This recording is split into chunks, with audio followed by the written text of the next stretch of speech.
I'm Jessica. And I'm David, and this is Passports and Birth Control, a couple's take on international travel.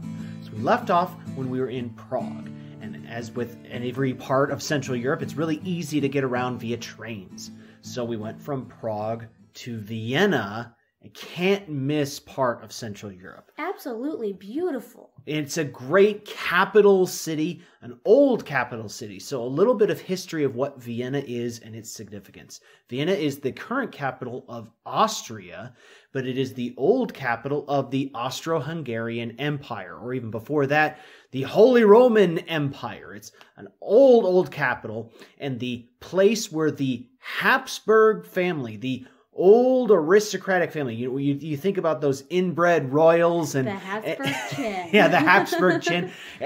Everyone wanted to be a Habsburg when they wanted to have royalties. I mean, the King of Belgium. It's still a history. So Belgium gained its independence, and they're like, well, we want a king, so let's find a Habsburg. So they made some random Habsburg, the first king of Belgium, and so this is an imperial royal family.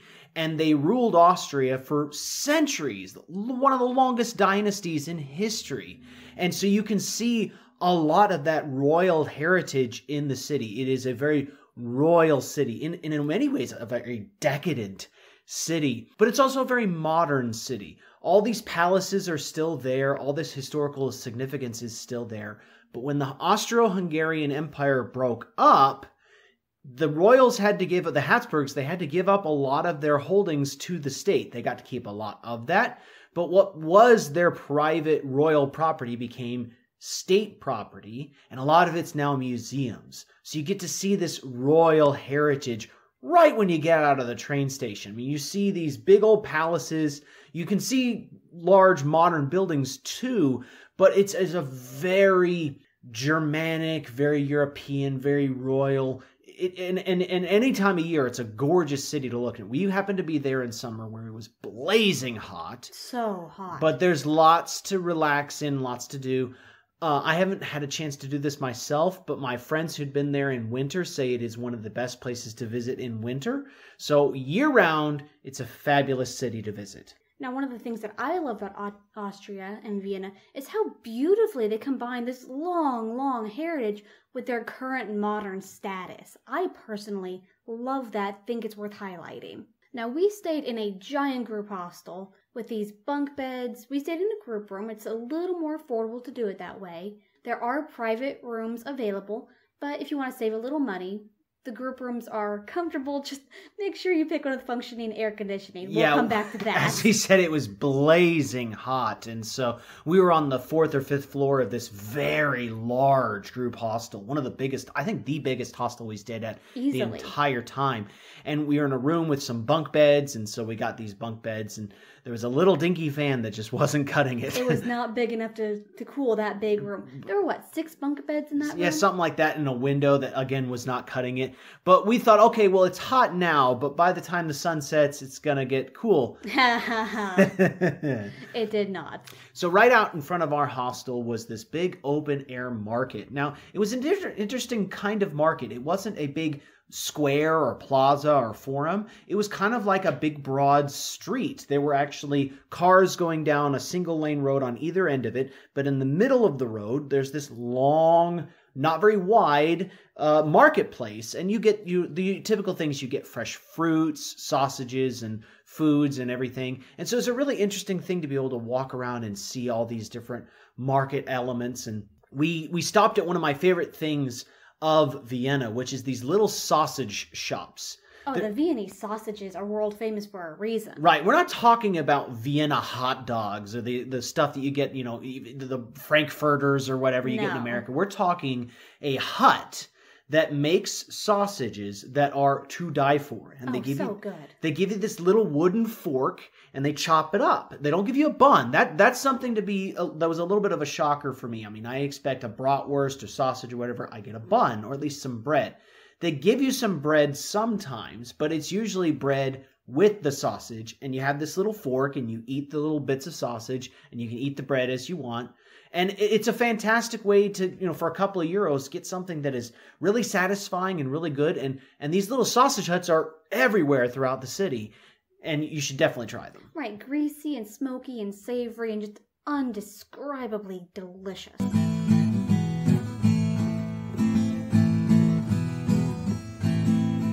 The thing to do in Vienna, and it is my main reason for going there as a history buff.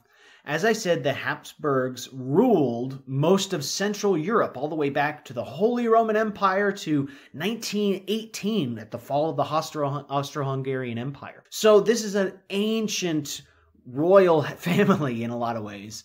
I don't know if I would say ancient, actually. It's more like medieval, I would say. It goes back to the medieval era. So they have this huge palace, and you get to see all sorts of elements in it. So there's two real big rooms that you want to go through, two real big tours. One is where the crown jewels are kept. Oh, this was phenomenal. It ranks up there in my mind with the crown jewels experience in England at the Tower of London, except there's a lot more to see. Not quite as significant, I think, as the English crown jewels, just because they're just legendary. I would disagree. We're talking about the crown jewels of the Habsburgs here. Yes, the English monarchy is still going, so those crown jewels are still in use. But the history of the Habsburg crown jewels is arguably longer and more diverse than that of the English crown jewels. Very true. Maybe less well known. So here's the thing you have to look at, because you might not be familiar with this particular crown, but once you learn its significance, it is huge. They have the crown of the Holy Roman Emperor. Now, this goes back centuries. It's well older than the English monarchy crown jewels. And it's actually very medieval in appearance. It doesn't have that typical look of a crown. It's got like uncut gems in it, very weird looking symbols and paintings on the side. But it's a really unique crown there, and it's right there. That's the Holy Roman Emperor. That's their crown. They would say that they were ruling over all of Germania, and the Holy Roman Empire was neither holy nor Roman nor really much of an empire, but it is very old. In this crown jewels exhibit, you see all sorts of other things, from the Habsburgs' necklaces and gowns. They even have a narwhal tusk that they claimed was from some mythical beast.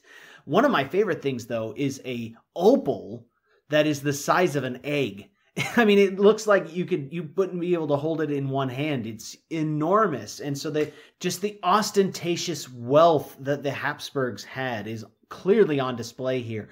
And it's just room after room after room of gold and gems and everything. But if you want to see how the Habsburgs lived, there's another part of the museum where you get to actually tour their apartments, their palace dining halls and everything.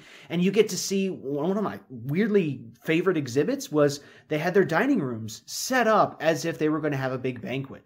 All these golden plates everywhere, all these giant silver tureens that they would feed. And they had this little educational background where they would say that, the emperor would, when he finished eating, everyone else would finish their course. And so Franz Joseph, the last emperor of Austria-Hungary, he was a very kind person. And so he would always eat very slowly to make sure that all of his guests would be able to finish whatever course they were eating. And the other thing they would talk about is how servants would hang out behind the giant, like 50-yard long table and waiting on every single whim of the guests. And the servants would love it when they would finish early, because the wine would change with each course. So you'd have maybe a 7-course dinner, and if there was wine left over in the glass, the servants would drink it because that glass has to get taken away because a new glass would have to replace it. And so the servants would always overfill the glasses so that when they removed the glass, they would get a little sip. And so you get to see this a little bit more of how an emperor lived their life and how their family worked around them. And you get to see the private apartments, the sleeping chambers, and the desk of the last emperor, Franz Joseph. And you also get to see some of the history of this building. The Congress of Vienna met in this building, and it essentially drew the map of Europe after Napoleon was defeated. So Napoleon invaded a ton of countries, redrew the map of Europe, destroyed parts of Germany, destroyed parts of Italy, destroyed a lot of France and Spain and whatnot. And after he was defeated, all these groups came in and said, hey, we're going to carve up Europe for ourselves. And they met in a week-long drunken debauchery where they essentially reshaped Europe into the modern Europe we really know. Yeah, a lot of that map that was drawn then is what we see now as modern-day Europe. And it didn't exist before this. So it's a significant palace. You get to see all of this. It's a grand experience. Well worth the trip. Spend all day there. You will easily fill the whole day at this palace. And it deserves a full day.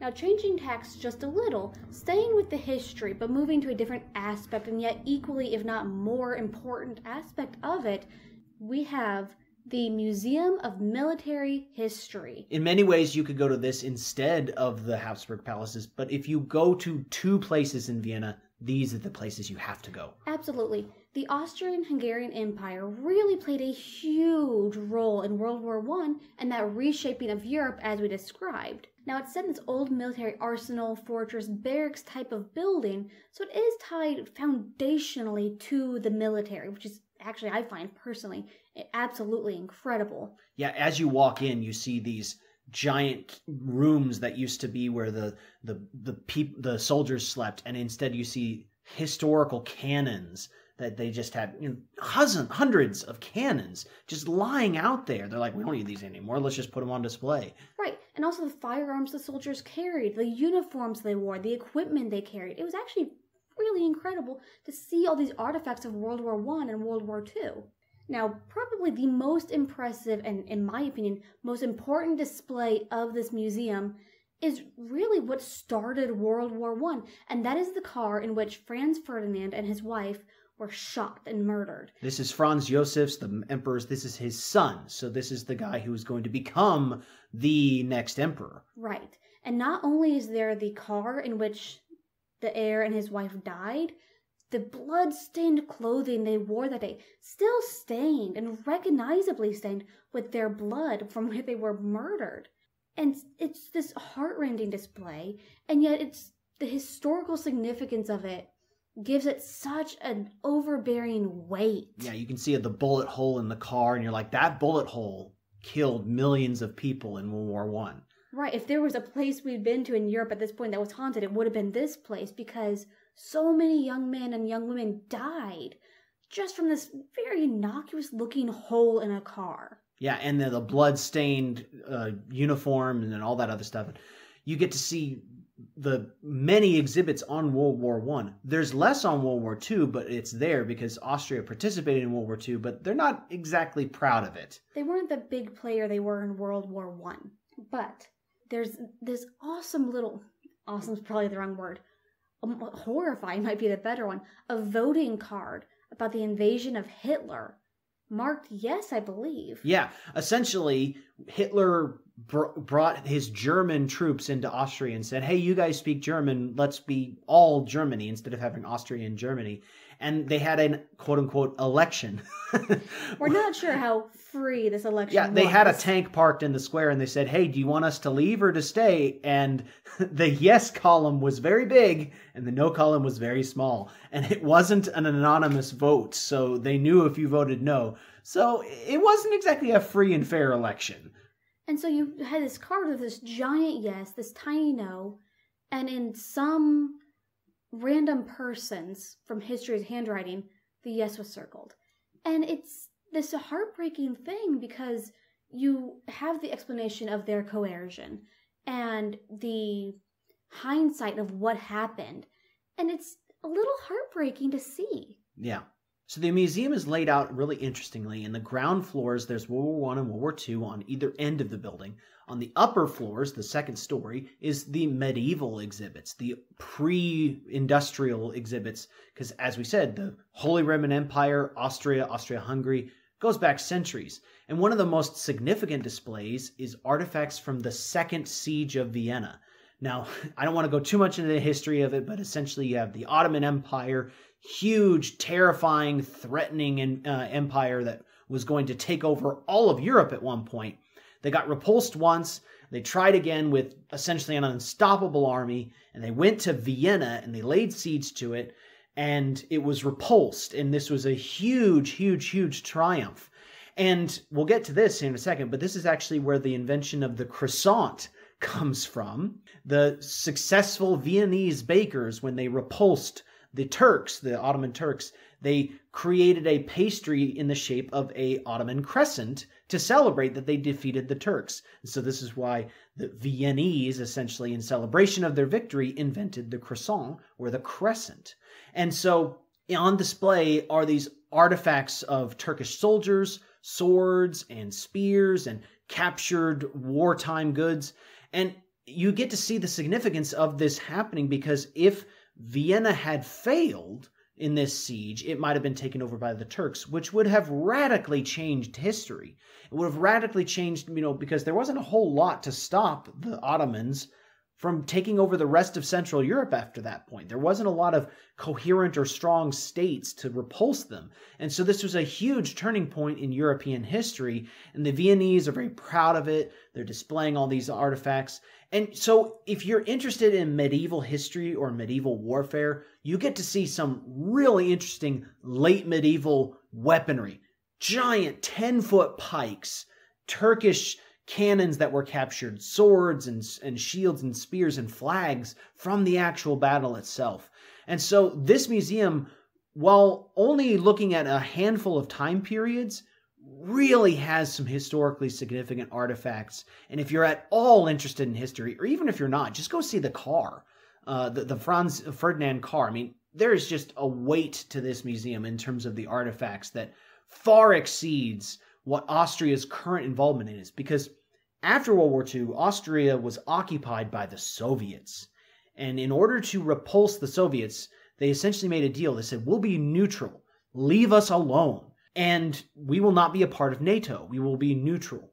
And they've been that way ever since the end of World War II. They've not really done a lot of Cold War stuff. The Soviet Union left. They didn't have the occupation like the people in Prague had. But they didn't have the sort of resurrection of their military like Germany had. So they're still sort of stuck in this neutral status. And so there's not a lot of contemporary military history, but there's a lot of that heritage there. So it's a really interesting thing that makes you think, oh yeah, they had a lot of that history.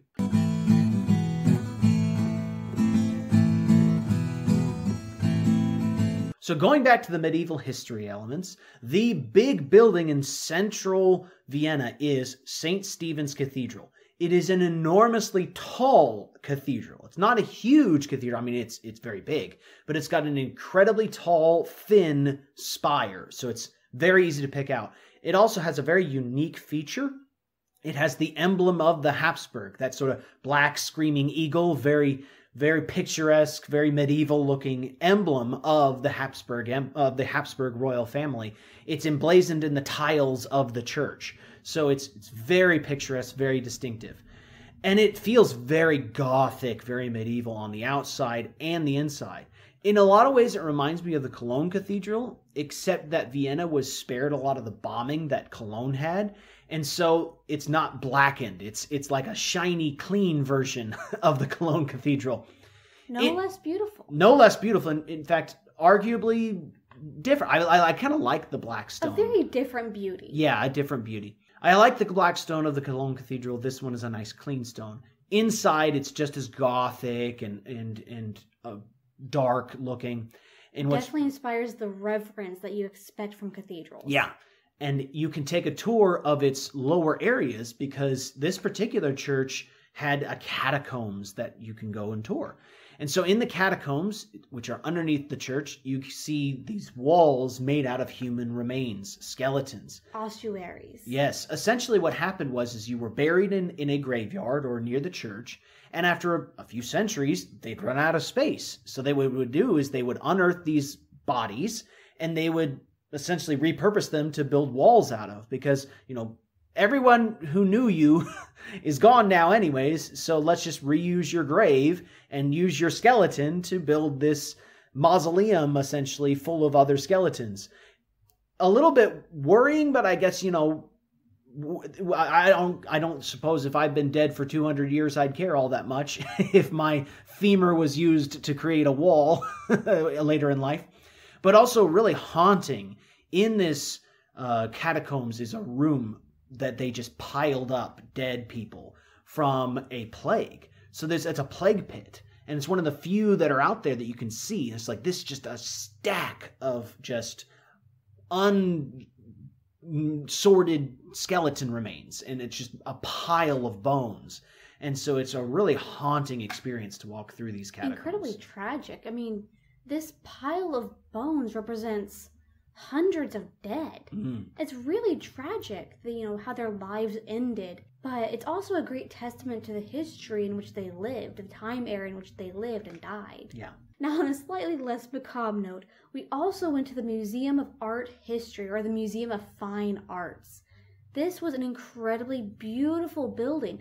It looks like a palace. It was not. It was custom built as a museum for the people, but built almost for the outside to honor the inside. Yeah, it's a very picturesque building. A lot of times you see palaces that are converted into art museums. This was a purpose-built museum to look like those other palaces, but it was designed to say, the Habsburgs have all this art, let's put it on display in this building. And so they built this incredibly beautiful place to house these pieces of art. And David and I are not big art people. We would much rather spend our time in a history museum than an art museum. But the pieces here were absolutely stunning. Not as good as the Louvre, perhaps. What is? Very different, though. I think that the Louvre's art is a little bit more historical, a little bit more medieval. Well, this is plenty medieval and religious, too. It is centered very much on what the Habsburg had, the Habsburg collection. Yeah, it's maybe a little bit more modern, too. They've got some, not modern art, but later period pieces, 1800s, 1700s, that sort of stuff. Clearly, we are not art people. Yeah, I have no idea. I could be completely wrong about that. I just liked the one painting they had of the Tower of Babel. Very famous painting. Right. Very picturesque. Its display is very nice. And it was also an air-conditioned building, so that was nice. Oh, I thought it was in Vienna. So nice. Another art museum, if you want. They're sort of very similar, but this one is actually a palace that was a palace, was converted into an art museum afterwards, is the Belvedere Museum, which is really interesting because it's got a very picturesque park in between the two buildings in the museum. And so you get to tour the museum, see all the paintings, and then you get to walk around the gardens and feel like an aristocrat. And so one of the more famous paintings they have is the Napoleon crossing the Alps. This is a picturesque painting of Napoleon on a rearing horse with this giant flowing cape behind him. And you know the painting. Yeah, and I happened upon it in a staircase. I'm like, oh, they kind of just shoved this in a staircase. It's not actually on a very grandiose display. Right, considering how many textbooks you've seen this painting in, you would think it would be in a place of honor, not a stairwell. It's just in a staircase. You're like, oh, that's there. Interesting. I mean, if you even look on the Wikipedia page of this museum, it's not on the list of paintings that they have in that building. Again, as not an art person, more of a history person, I found the painting of Napoleon a lot more significant. But they do have significant pieces of work. The Embraced Lovers, more of the contemporary museum art pieces. So if you are an art person, it is still worth going to. But if you just like beauty, it's a worthwhile building full of beautiful paintings and a beautiful garden you can wander around.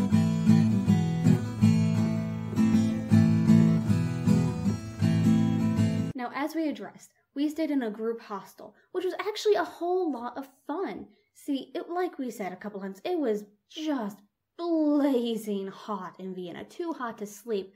Because again, the air conditioner, no. There wasn't any. There was none. Do not count on air conditioning in Central Europe. There was a teensy little window that let in a speck of breeze. And there was a little fan that made the air move a little bit. It just made the hot air move around. But the bedrooms were so blazing hot you couldn't sleep.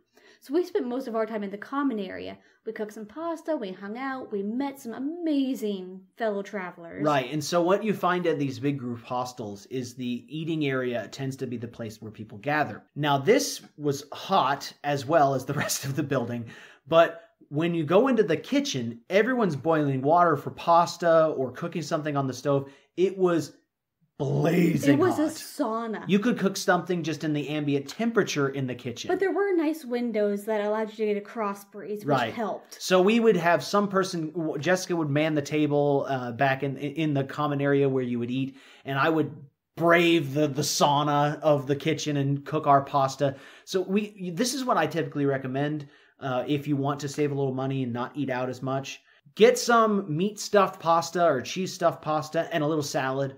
And maybe some sauce. It's a very cheap bottle of wine. Very cheap, affordable way to get some calories in you, and it takes very little effort, and it's quite satisfying. And it gives you a chance to meet fellow travelers. We met some of the most incredible people in the kitchens of our hostels. Right, and all you have to do is just share a little wine. I mean, the room where you eat was very crowded, and so we sat down with a bottle of wine and our pasta and our salad, and this couple were wandering around looking for a place to sit, and so we invited them to join us at our table, and we shared some wine with them. And in turn, they bought a new bottle of wine. And then it ended up being about 9 o'clock at night, and the temperature was not falling, and so we both kind of decided, okay, well, we're just going to stay up late drinking wine until it gets cold enough or we have enough wine where we're going to be able to sleep. And so we ended up staying up till maybe well after midnight, having a handful of bottles of wine.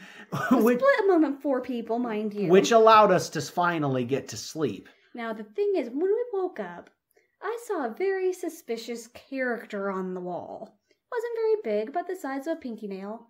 But I'm thinking, that bug has a very disconcerting shape. So I do a Google image search. It's a bedbug. Yeah, that's the bane of group hostels. Oh my gosh, you just do not want to find these at all. We had bedbug bites in the joints of our arms, armpits, knees, down our sides, across our backs. We were covered in these bites. All of our arms. I mean, it was just miserable the next day. So it's blazing hot. We're covered in bedbugs. You're covered in bedbugs. It was so miserable.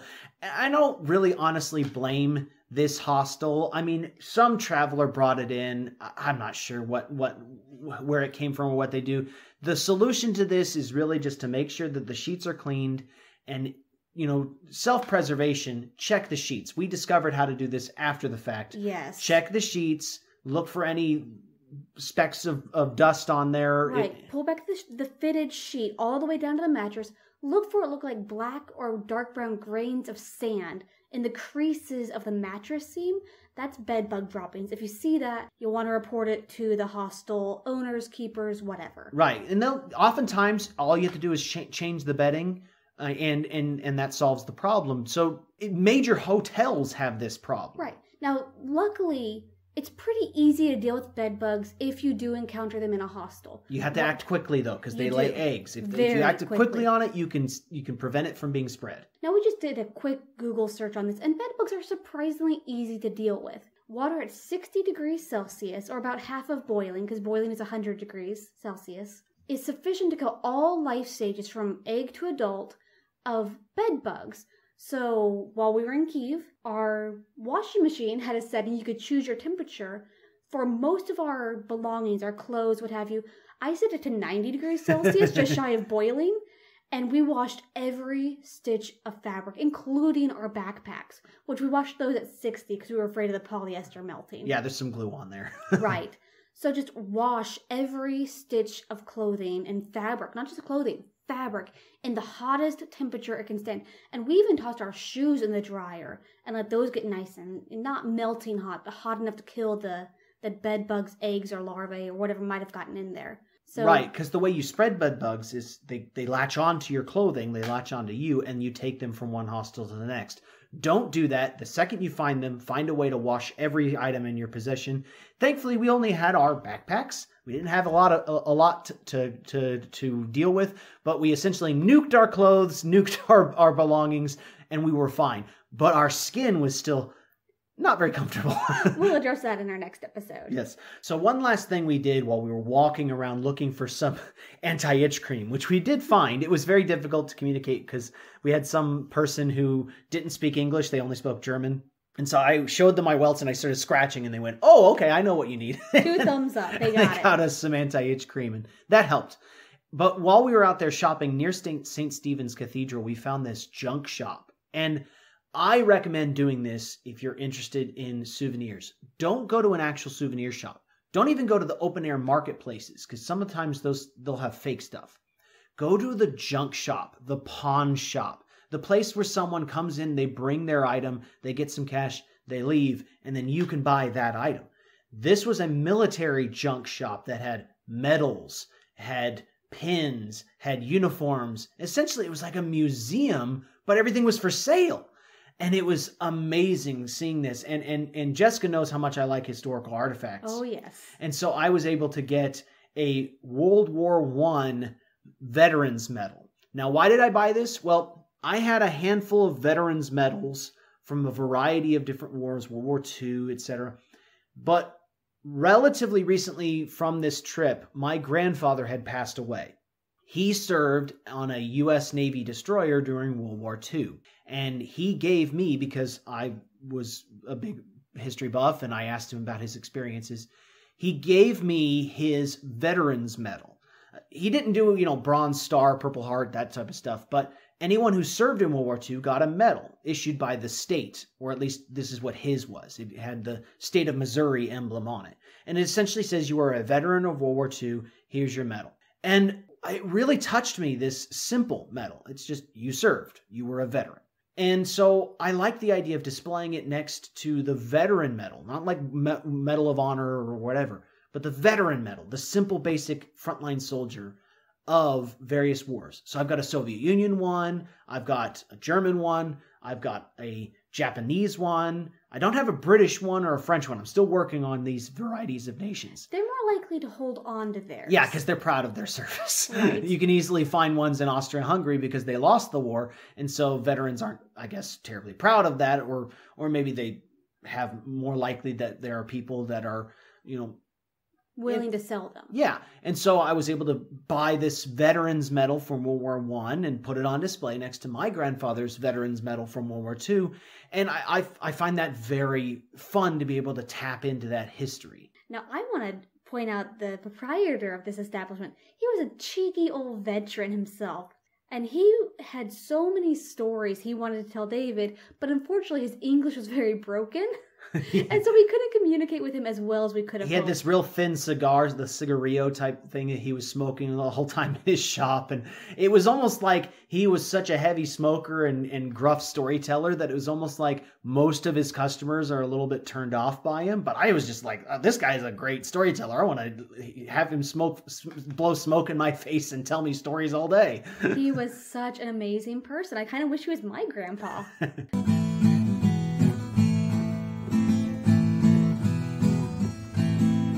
So, on to our favorite things. Right. What was your favorite drink while we were in Vienna? Hands down, the Viennese lager. Such a good, refreshing, crisp drink on such a blazing, sweltering, humid, hot day. Here's an interesting thing I'm going to say. I'm going to take that and put a caveat to it. Yes, the lager, but make mine a radler when it's during that hot. So the Austrians invented what's called the radler. It's essentially beer and lemonade. It's called a radler because it was invented when a bunch of bikers went to this bar. I mean, bikers. They went to this bar, and the proprietor of the establishment was very rapidly running out of beer because there was a big group of bicyclists and very hot, thirsty cyclists. Very hot, very thirsty. And so he watered down his beer with lemonade, and all of a sudden they liked it. And so they called it radlers after the bike chains. Well, it's an incredibly refreshing drink. Blazing hot. You get a lemonade radler. Which would you like better, the lemonade radler or the grapefruit radler? The lemonade. I'm a traditionalist. Yeah. So lemonade and beer. There's also grapefruit and beer. And it's very popular in Vienna, so much so that you can easily find it on draft, or they'll make one for you. But it's very popular, very refreshing on a very hot day. Right. You get the crisp, carbonated maltiness of the lager, the bite of the lemonade together. Oh, it's lovely. So what was your favorite food then? Now, you've heard me say before, I'm not really a big fan of croissants. I get tired of them. But they had this particular pastry. It was swirled like a Danish. It had raisins, and it was buttery and crispy and flaky. Oh, it was just beautiful. Right. So you can get these Danish-type pastries. You can get croissants. The Viennese are world famous. I mean, they invented the croissant, so they're world famous for their pastry. And you don't have to have it for breakfast. You could have it just as a snack. Right, and they had some fruit-filled ones that were just to die for. I as much as I like the pastries, I have to say the schnitzel we had at one of these outdoor cafe restaurants. So in that marketplace I was telling you about, we did splurge on a dinner there, and we were at this outdoor cafe, and I had a nice big half-liter You got a Radler, I got a lager, and I had this schnitzel, which was covered in this mushroom sauce, and it was Wiener so Schnitzel. delicious. Yeah, Wiener Schnitzel. That Wiener Schnitzel, that is Vienna, so it's Vienna Schnitzel, and it was phenomenal. It was delicious. So what was your favorite thing then? You know, that sweet old veteran in that shop where you bought your medal. I loved him. I loved his shop. I loved the experience of shopping with him and trying to communicate with him. That was probably hands down my favorite thing. I really hope it's still there. It might have been one of those places we dreamed up that it was this tiny hole-in-the-wall shop near St. Stephens Cathedral. It might not actually be real. Even if you can't find that particular gentleman, though, shopping in those antique shops and those junk shops and those secondhand shops, that is such a wonderful experience. Yeah, avoid the ones that are made in China knickknacks. Just get the stuff that is in the junk shops. It's much more significant, actually. Much more of a conversation piece too. But my favorite thing is the Habsburg Palace. The Habsburg Palace. It's just so full of history. The crown jewels are to die for. The opulence of that building and the history of it. It's just a place like no other, and a very worthwhile reason by itself to go to Vienna. Right. Definitely makes Vienna a can't miss place. And we've said this about so many places, but it's true. So the drink today is going to be quite simple. I'm going to teach you how to make a radler. How do you make a radler? Quite simple. You take a beer, usually a light one. A lager is great. I actually recommend a wheat beer, like Boulevard Wheat or your favorite local craft brewery. Take a wheat beer, fill half your glass. You might want a pretty big glass. You need to make sure you get the portions right. Fill up half your glass with the beer, and then just fill the rest of the glass up with lemonade, and there you go. There's your radler. Lager is great. I personally prefer it done with a wheat beer, but you can make your own radler. People sell radlers out there in the store. You can get canned radlers. You can get them pre-made. I particularly don't recommend doing this. The lemonade they use when they can it and whatnot can be of lower quality. You want that nice, crisp, lemony taste. So get some nice lemonade. The good lemonade made with sugar and that has lemon pulp in it. The good lemonade. Yeah, get some good lemonade. Get a good lager or a good wheat beer, half and half, and enjoy it on a nice hot summer's day. So this has been Passports and Birth Control. Don't forget your passport. Don't forget your birth control.